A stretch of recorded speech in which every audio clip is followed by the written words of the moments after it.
তো ভাই বন্ধুরা কেমন আছো? আশা করি সবাই ভালো আছো। তো দেখা হয়ে গেল আবারও দুদিন পর। তো তার মাঝে আমরা অনেকগুলো ম্যাচ কভার করিনি, সেগুলো নিয়ে তো কথা বলা উচিত। তার আগে বলে রাখা উচিত, কাল বাংলাদেশ ভার্সেস থাইল্যান্ডের মধ্যে ম্যাচ ছিল। থাইল্যান্ড প্রথমে ব্যাট করতে নেমে 96 রান করেছিল 9 উইকেট হারিয়ে। তার জবাবে বাংলাদেশ 100 রান করে 3 উইকেট হারিয়ে এবং 7 উইকেটের ব্যবধানে তারা ম্যাচ জিতে যায়। তো বাংলাদেশের তরফ থেকে সবচেয়ে ভালো পারফরমেন্স বোলিংয়ের তরফ থেকে এসেছে এবং বোলিংয়ে যে পারফরমেন্স এসছে তার নায়িকা হলো রাবেয়া খাতুন, যে 14 রান দিয়ে 4 উইকেট নিয়েছিল। ঋতুমণি 10 রানে 2 উইকেট এবং এস জেসমিন 28 রান দিয়ে 2 উইকেট নেয়। তো বাংলাদেশের বোলিং লাইন আপ অসাধারণ ছিল। বাংলাদেশ এর আগে একটা ম্যাচ হেরেছিল এবং কালকের ম্যাচ জিতে সমতা ফিরিয়ে এনেছে। তো তারপর বাংলাদেশের ব্যাটিং জবাবে ছিল মুর্শিদা খাতুন, যে 50 রান করে। বাংলাদেশের তরফ থেকে একা ব্যাটসম্যান যে 50 রান করে এবং ম্যাচের মধ্যে সবচেয়ে বেশি রান করে দিলারা আক্তার 17 রান করে এবং ইসমা তানজিম 16 রান করে।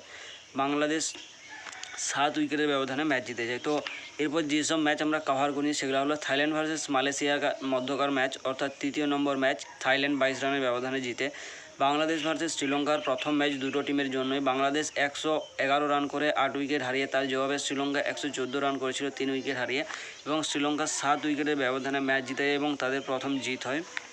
এরপর থাকে ইন্ডিয়া ভার্সেস ইউএই। ইন্ডিয়ার জন্য দ্বিতীয় এবং ইউএর জন্য দ্বিতীয় ম্যাচ থাকে। ইন্ডিয়া এমন একটা পজিশনে ছিল, অর্থাৎ আমরা এমন একটা পজিশনে ছিলাম যেখানে একটা লজ্জাজনক হার হয়তো আমরা পেতাম বা একটা লজ্জাজনক স্কোর আমরা করতাম আমাদের মহিলা টিমের ভিত্তিতে। তো সেখান থেকে আমাদেরকে বের করে নিয়ে 201 রানে পৌঁছায় 5 উইকেট হারিয়ে এবং তার জবাবে ইউএই 123 রান করে 7 উইকেট হারিয়ে এবং আমরা 78 রানের ব্যবধানে আমাদের দ্বিতীয় ম্যাচ জিতে নেই। এরপর থাকে নেপাল ভার্সেস পাকিস্তানের মধ্যকার দুটো টিমের জন্য এই দ্বিতীয় ম্যাচ। নেপাল প্রথম ম্যাচ আমাদের সাথে হারে এবং দ্বিতীয় ম্যাচ নেপালের সাথে জিতে। নেপাল প্রথমে ব্যাট করে 108 রান করেছিল 10 উইকেট হারিয়ে। তার জবাবে পাকিস্তান শুধুমাত্র 1 উইকেট হারায় এবং 110 রান করে এবং 9 উইকেটের একটা বড় ব্যবধানে জিত পায়। এরপর second match Sri Lanka versus Malaysia. শ্রীলঙ্কার জন্য সেকেন্ড এবং মালয়েশিয়ার জন্য সেকেন্ড ম্যাচ ছিল। শ্রীলঙ্কা প্রথমে ব্যাট করতে নেমে 184 রান করে 4 উইকেট হারিয়ে। তার জবাবে মালয়েশিয়া 40 রান করে 10 উইকেট হারিয়ে, অর্থাৎ একটা 144 রানের বড় জিত এবং নেট রান রেটের যেসব আপ ডাউন ছিল সেগুলো সমস্ত কিছুই শেষ করে দিয়েছে মালয়েশিয়া এবং পাকিস্তান দুটো টিমেই। এরপর থাইল্যান্ড ভার্সেস বাংলাদেশ দুটো টিমেরই জন্য সেকেন্ড ম্যাচ ছিল, অর্থাৎ কালকের ম্যাচ ছিল। কালকের ম্যাচে বাংলাদেশের ব্যাটিং লাইন আপ অতটা ভালো পারফরম্যান্স বা প্রদর্শন করতে পারেনি। তার জবাবে বাংলাদেশের বোলিং লাইন আপ অসাধারণ পারফরম্যান্স করেছে এবং বাংলাদেশকে তাদের প্রথম জিত এনে দিয়েছে। বাংলাদেশে এখন যে সমস্ত অশান্তি বা যাই হোক, বাংলাদেশে সেটা নিজস্ব ব্যাপার, সেই নিয়ে আমাদের না করানোই ভালো। তো বাংলাদেশের বোলিং লাইন আপ অনেক ভালো ছিল এবং অনেক সুন্দর তারা প্রদর্শন করেছে। প্রথমে যেহেতু তারা হেরেছিল তাদের জন্য এই জিতটা অবশ্যই জরুরি ছিল এবং প্রত্যেকটা টিমের দিক থেকে দুটো করে ম্যাচ হেরে গিয়েছে। কিছু যেমন মালয়েশিয়ার দুটো ম্যাচ খেলেছে, দুটোই হেরেছে। নেপাল দুটো খেলেছে, একটা জিতেছে। শ্রীলঙ্কা দুটো জিতেছে। টিম ইন্ডিয়া দুটোই জিতেছে। পাকিস্তান একটা জিতেছে, একটা হেরেছে এবং থাইল্যান্ড দুটোই হেরে গিয়েছে।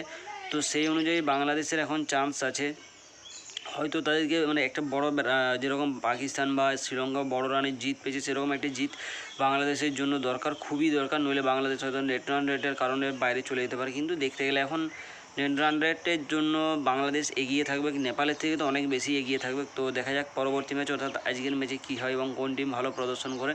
তো তার জন্য অবশ্যই আমাদেরকে নজর রাখতে হবে আজকের এশিয়া কাপের আজকের ম্যাচে।